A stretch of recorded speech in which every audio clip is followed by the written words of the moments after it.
Bonjour et bienvenue dans ce nouvel épisode de La Voix Yin. Aujourd'hui, nous allons parler de la blessure de rejet et je ferai par moments référence à l'enseignement de Lise Bourbeau, mais je partagerai avant tout le fruit de mon expérience personnelle et des découvertes que j'ai pu faire. Et comme d'habitude, ne prenez que ce qui résonne en vous.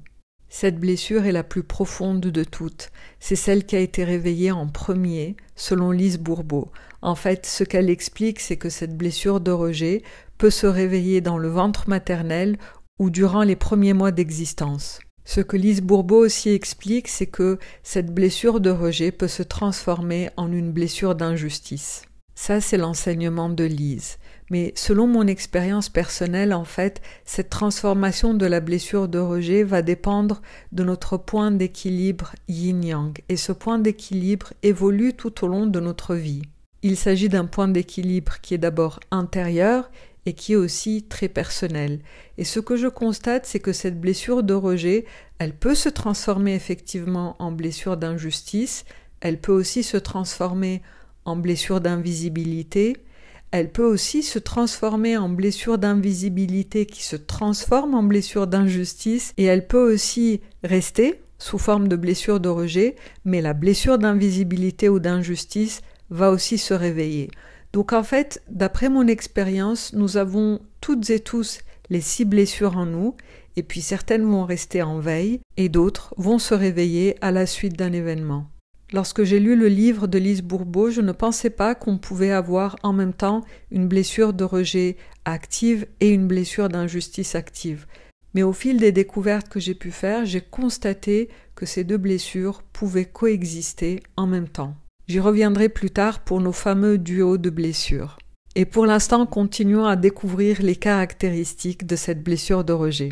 Dans le livre de Lise Bourbeau, nous pouvons lire que la blessure de rejet s'active avec le parent du même sexe. Autrement dit, pour les filles, ça s'active avec la mère et pour les garçons, ça s'active avec le père. C'est le cas en effet de la majorité des personnes que j'ai accompagnées.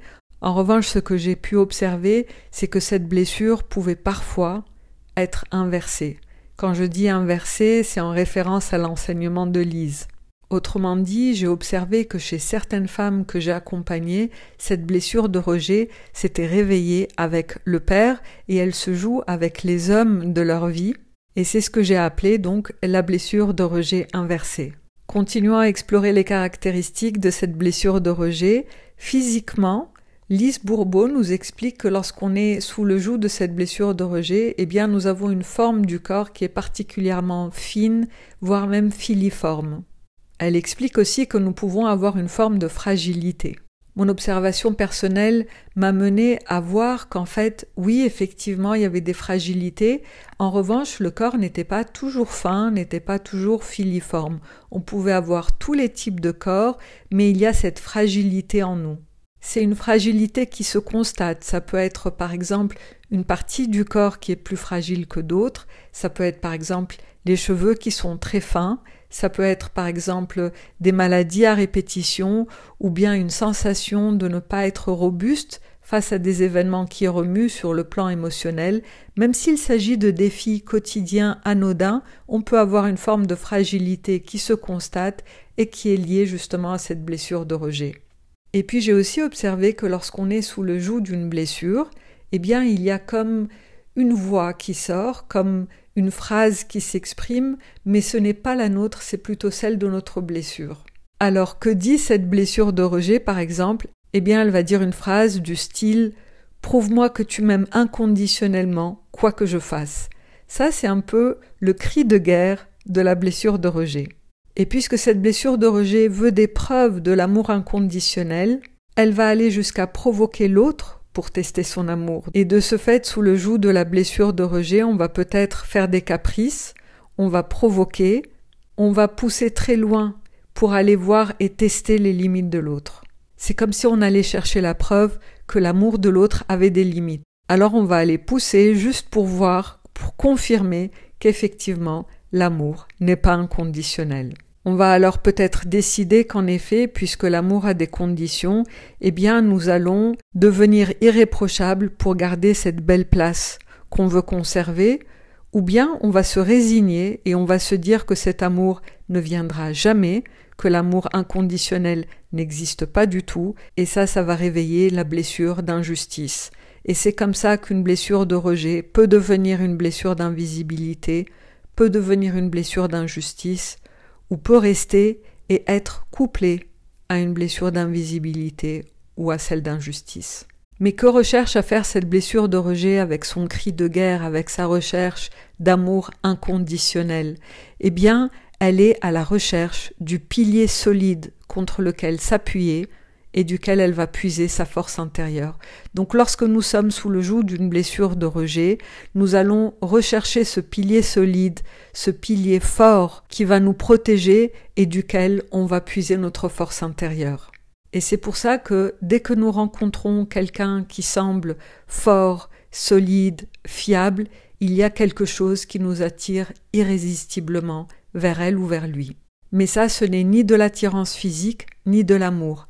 C'est la blessure qui vient d'envoyer un shoot anesthésiant qui a soulagé tout le corps soudainement à tel point qu'on a l'impression d'un bien-être immédiat. Et ce soulagement est tellement agréable, on peut le comparer au soulagement que l'on ressent lorsqu'on se libère d'une migraine grâce à des comprimés antidouleurs. C'est tellement bon, c'est tellement agréable qu'on en veut encore plus et toujours plus. Alors, pour sécuriser ce repère fiable et solide, pour sécuriser ce lien, une autre blessure va se réveiller pour donner à l'autre la contrepartie. Et c'est là qu'entre en jeu le fameux concept de duo de blessures. En effet, pour être sûr que l'autre va rester dans notre vie et jouer ce rôle protecteur, on va donner autant que nécessaire. Selon nos fragilités dominantes, l'une des blessures qui donne va se réveiller. À titre de rappel, les 3 blessures qui donnent sont les blessures d'humiliation, d'invisibilité et d'injustice. Et là, lorsque l'une de ces blessures se réveille, elle va former avec la blessure de rejet le fameux duo de blessures dont j'ai parlé dans l'épisode 6. Et si vous n'avez pas écouté l'épisode 6, je vais vous mettre le lien dans la description de la vidéo qui explique un peu cette idée de duo de blessures. Je vais revenir plus en détail sur chacune des blessures dans les prochains épisodes, mais d'ores et déjà, sachez qu'une blessure de rejet couplée à une blessure d'humiliation ne fonctionnera pas de la même manière que quand elle est couplée avec celle d'invisibilité ou celle d'injustice. Le duo rejet-humiliation est très douloureux, car ces 2 blessures tirent dans 2 sens diamétralement opposés. Tandis que la première, la blessure de rejet, aime la stabilité et les routines rassurantes, la blessure d'humiliation, elle, préfère la liberté et déteste la monotonie. Je vous laisse imaginer leur difficile cohabitation. Le duo rejet-invisibilité est très paisible d'apparence, mais uniquement d'apparence, parce que, tandis que la première blessure, celle de rejet, aspire à la stabilité, la deuxième blessure, celle d'invisibilité, laisse faire l'autre à sa guise pour avoir la paix. Donc a priori, on laisse faire l'autre à sa guise pour pouvoir avoir la stabilité et la paix. Mais en dessous de cet apparent calme se trouvent des émotions en ébullition, prêtes à exploser au moindre signe menaçant. Le duo rejet-injustice est le plus stable des 3. On veut de la stabilité et on fait en sorte de l'installer. La blessure d'injustice est yang, donc elle pousse à être directif et entreprenant, et de cette manière on peut réellement assurer, garantir cette stabilité, cette solidité. Donc vraiment c'est le duo le plus stable des 3. Mais alors, comment guérir cette blessure de rejet? Il faut déjà comprendre que le processus de guérison ne peut pas se faire en une fois, il se fait par morceaux, par paliers, à l'instar des blessures physiques qui se referment jour après jour. Mais on ne peut démarrer ce processus que lorsqu'on voit la blessure, et la voir, c'est voir son mécanisme de réveil. Et je vais décrire ici, par étapes, ce mécanisme de réveil de blessure. Au tout début, en fait, nos cellules n'ont pas de mémoire d'expérience d'un repère solide.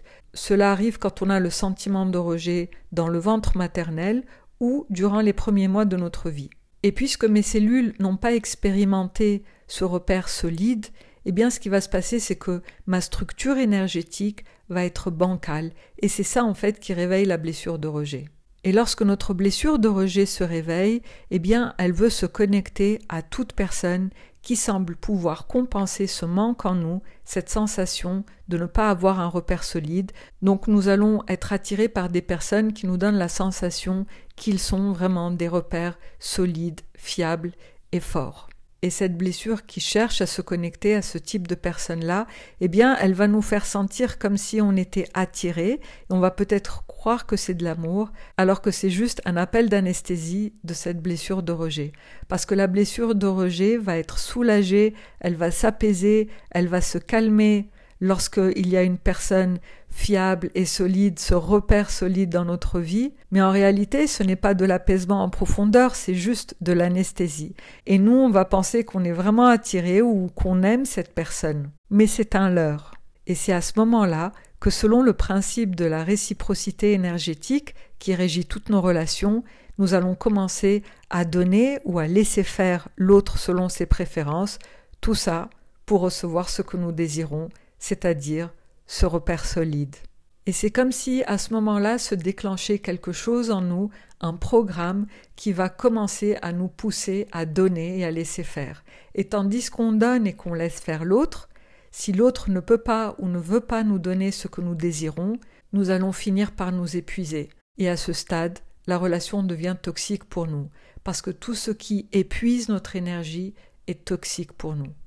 Tant que l'autre joue ce rôle de repère solide, nous allons très bien, la blessure de rejet est anesthésiée, tout va bien. Mais c'est lorsque nous avons peur de perdre l'autre, lorsque nous avons le sentiment que quelqu'un d'autre pourrait nous le prendre, ou alors qu'il pourrait cesser de nous aimer, c'est à ce moment-là que la blessure va être tellement douloureuse que nous allons risquer d'exploser, d'avoir un comportement en apparence excessif par rapport à la situation, que l'on peut dire de nous que nous exagérons, que nous explosons pour un rien, alors que ce n'est que la manifestation de la blessure de rejet qui est en manque de sa dose d'anesthésie, c'est-à-dire ce sentiment de pouvoir se reposer sur ce pilier solide que doit être l'autre. Et si en plus l'autre a une intention malveillante, s'il cherche à avoir une emprise sur nous, il va pouvoir nous manipuler en nous faisant espérer, afin que nous continuions à accepter l'inacceptable ou à lui donner tout ce qu'il veut, y compris par exemple de l'argent, dans l'espoir d'enfin recevoir cette dose rassurante en retour. Tel est le piège de la blessure de rejet lorsque nous sommes face à une personne mal intentionnée. Nous pouvons être manipulés facilement parce que nous avons vraiment besoin de recevoir cette dose rassurante, ce pilier solide que doit être l'autre. Et vous avez certainement compris, après l'épisode 6, qu'en fait, on donne parce qu'on veut recevoir ou parce qu'on espère recevoir. Voilà comment je décris ce mécanisme de réveil de la blessure de rejet. Bon, et une fois ce mécanisme destructeur mis à nu, il faudra le déconstruire, de la même manière qu'on se libère d'une addiction. En ajustant notre attitude et en agissant en conscience, au lieu de réagir sous le joug du manque, nous pourrons refermer la blessure et cesser définitivement ce schéma toxique. Comme je vous l'ai dit tout à l'heure, c'est vraiment un cheminement. La guérison ne se fait pas juste parce qu'on a compris qu'il y avait une blessure de rejet, mais déjà, voir la blessure de rejet, c'est la première étape vers la guérison. J'ai hâte de vous lire en commentaire. N'hésitez pas à me dire comment ça résonne, ce que vous venez d'entendre, comment ça résonne en vous. Est-ce que la blessure de rejet fait partie des blessures qui sont actives chez vous? N'hésitez pas à partager votre expérience ou à poser toutes vos questions en commentaire ou en cliquant sur le lien dans la description de la vidéo. C'est tout pour aujourd'hui les amis, je vous souhaite une merveilleuse journée et je vous dis à la semaine prochaine. Ciao!